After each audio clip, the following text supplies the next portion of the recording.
Past participle எழுதணும், அவ்வளோதான், முடிஞ்சு. ஓகேவா? Okay, next present perfect continuous. So இங்கே மறுபடியும் அந்த ஹேஸ் ஹேவ் நான் சொன்னல, அந்த ஹேஸ் ஹேவ் அந்த ஹேஸ் வந்தாலே அங்கே வந்து தேர்ட் பர்சன் சிங்குலர் தான் வரணும், ஹீ சி இட். மற்றதுக்கு என்ன வரணும், ஹேவ் வரணும். ஸோ இது அதே அப்படியே அப்ளை பண்ணியிருக்கோம் பாருங்கள். C has been studying for 3 years, அவன் 3 மணி நேரமாக படிச்சுக்கிட்டு இருந்தா. அதே மாதிரி we have been studying for, so have been அந்த மார்க் பண்ணியிருக்கேன் பார்த்தீங்களா. ஸோ கலர்ஸில் கொடுத்துருக்கேன், உங்களுக்கு புரியுன்னு நினைக்கிறேன். ஸோ ப்ரெசன்ட் பர்ஃபெக்ட் கண்டினியூஸோட யூஸ் என்னன்னா, action that started in the past and still happening is just stop. என்னது அது வந்து என்னது நடந்துக்கிட்டே இருக்குது அப்படின்ற மாதிரி சொல்கிறாங்க. ஓகேவா? அப்புறம் பாஸ்ட் பர்ஃபெக்ட் கண்டினியூஸ். ஸோ இதுவும் ஈஸி தான். Subject had been verb plus ING.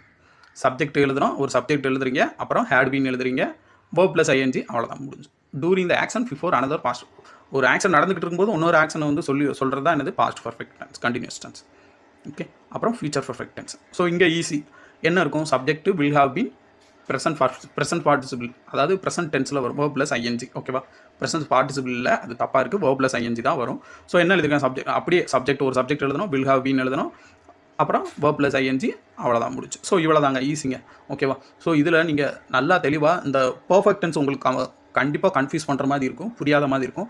அது ஈஸி, இருக்கிறதுலே பர்ஃபெக்ட் டென்ஸ் தான் ஈஸி. என்னென்னா அதில் ஈஸி இட்டு வந்தால் ஹேஸ் போடணும், ப்ரெசன்ட் ஃபார்ம் ஆஃப் டென்ஸுக்கு, அதாவது ப்ரெசன்ட் பர்ஃபெக்ட்டுக்கு, ப்ரெசன்ட் கண்டினியூஸுக்கு. அதே